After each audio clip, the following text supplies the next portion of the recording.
Hey guys, I'm Hannah here with PopCulture.com, and today we have Cole Swindell zooming in to chat with us. Cole, how are you doing in quarantine? I'm doing all right, hanging in there. How you doing? Thanks for having me. Good. I see you've been getting outside a lot, doing a lot of golfing.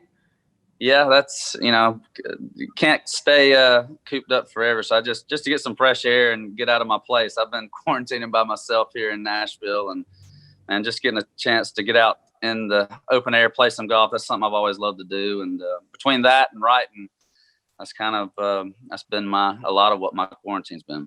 For sure. So you mentioned you've been doing some like Zoom writing. I know some artists, they aren't really a fan of kind of that model. Some people really like it. So how do you feel about it?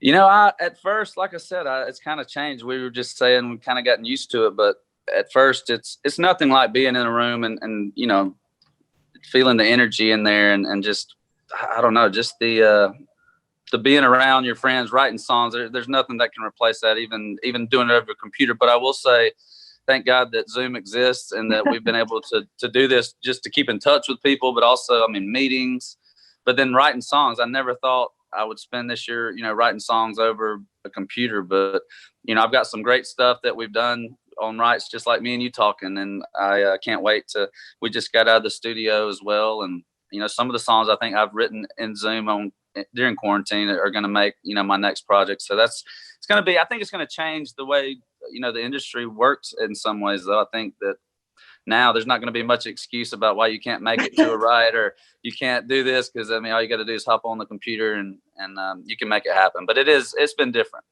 Yeah, definitely. So you mentioned a next project. Is there anything you can share? Kind of new album? What's coming up for you? Yeah, we've got the new single Saturday Night out right now, but the album we just got out of the studio last week.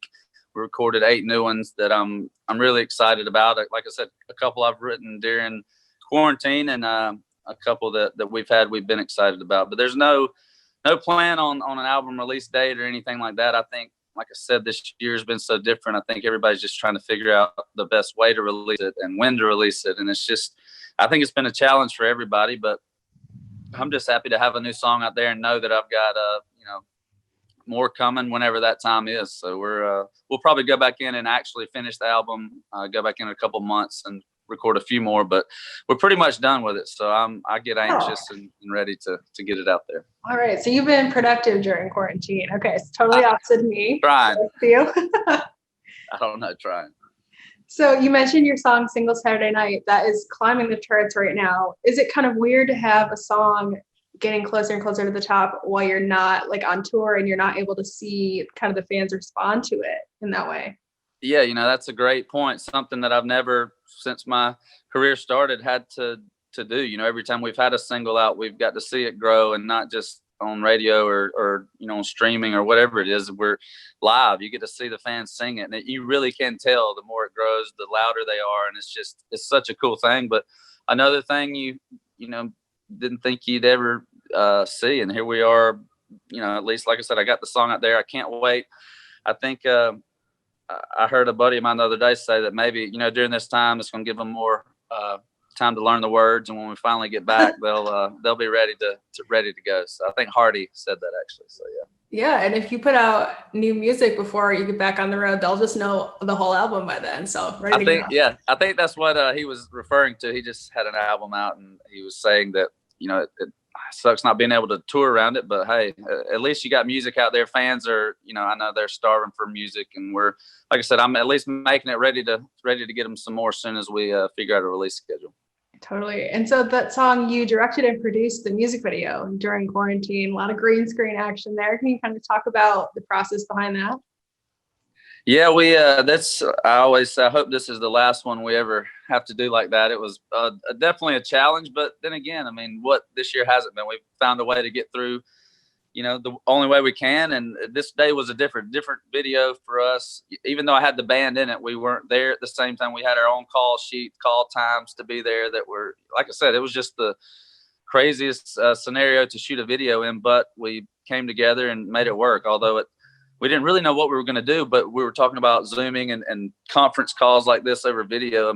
I just knew that was about the only thing we were going to be able to do was some kind of, green screen or do something where we could, be different places or look like I was talking to the band. And so they were cool enough to be in it. And I think we tied it in with the beginning and the end of the video of me just kind of being tired of all the bad news and drifting off. And it's just like a crazy dream. I don't think there's any way you can explain all the silliness in the video other than it being some weird dream. And I feel like I've been there a couple of times these past few months. So it's the most different video we have, but we got to have fun. And I think, for the fans especially, they don't get to see us goof off like that all the time. So we had fun with it, and hey, it's out there. Yeah, I think a lot of people have been having weird dreams, so you're not alone during this time, 100% for sure. Yeah. So you were supposed to be on tour with Thomas Rhett right now, and you also had your own show scheduled. So besides obviously performing for your fans, what is one thing that you miss the most about being on the road? Just the hanging out, I think, for me, other than my family back in Georgia, that I grew up with, my band and they are my family. And I never realized how much I was really around them. I was home a few days resting up and I was back on the road. And that's just how people are all the time. Like, I don't know how you wake up in a new place every day, but I don't know how the next person does this. It's just what I've always known. And I just miss, being out there. I never knew. You always want time off when you're so busy, but then when you've been off this long, it's you're just like, man, I'll never ask for time off again. It's just I'm ready to be back out there. And like I said, the fans, and I just miss the traveling, and I'm not good at sitting still. I think that's kind of the way I've always been. And this year's been a test for sure, because that's all I've been able to do really. So. Right. Yeah. Everybody's you're forced to just sit still and get used to it. But you have done a virtual show, which is kind of the only, I guess, option for performing right now. So how does that compare? Obviously, it's nothing like a live show, but is there something maybe you enjoyed that you weren't expecting doing that? Yeah, just seeing people's faces, that was for me. We'd done some live stuff on Instagram, Facebook, all that, but you can't see who's out there. You see their comments, but this was something that me and the team tried out, and it actually was like this right here, just a big virtual wall that I was looking at. So I could see, everybody out there on there. And I wish we could have had more people. I missed crowds bigger than that. But when you don't have a crowd, you'll take whoever signs in and comes to watch. So we had fun with it. And that was the first time I'd even kind of seen the guys and seen my bus. I remember pulling into that venue where we were doing that, and just seeing the bus and how weird it was, and walking on there for the first time and seeing the last show, our day sheets still stuck up on the board because we hadn't been able to, see the bus, be around it. And it was almost, I don't know, it was kind of emotional, just thinking like, man, you think you don't take things for granted. And then you're like, man, this is something that I can't wait to get it back whenever that time comes. And it was fun to get to do a virtual show with the band, get to see the guys. And like I said, the way they had it set up was absolutely,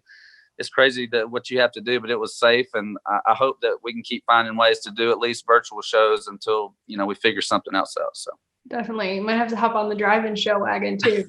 Yeah, whatever. And that's another thing. Yeah, we'll see. Yeah. So obviously you've had so many hits over the years. I saw a comment on one of your recent Instagrams. It's a girl, she's getting married next year. She lost her dad and said that she'll be dancing to You Should Be Here with some important men in her life. And I just how does it feel to know that your music has impacted people in that way? Because I'm sure there are so many others. Yeah, that song, and just in general, that's one thing that nobody can take, that even if it's one song, and I always say that about that song, because that's by far the most special song I've ever been a part of writing, recording. And although I hate the circumstances of why I had to, I just know, I think the fans have helped me more deal with, the loss of my dad than they even know, because just knowing that you're not alone, these feelings you feel that other people are telling you every night in meet and greet, and it's tough. I don't think I really knew what I was getting into, but I know that if there was anything he'd be proud of a song, that I wrote that has helped people like that. And that's comments like that. I tell you what, there's a lot of them. And there was one just the other day, a girl, her best friend lost her brother and postponed her wedding. And they were playing the song during a slideshow of pictures, and she asked to do a video, just on Instagram. And I try to read those things. I can't get to all of them, but right. Stuff like that. Just being able to do that and put a smile on somebody's face is, man, that's why I do this for sure. So if that's the best song I'm ever a part of, I'm good with that. Definitely. We can't wait for more new music from you, Swindell. Thank you so much for calling in and chatting with us this afternoon. Absolutely.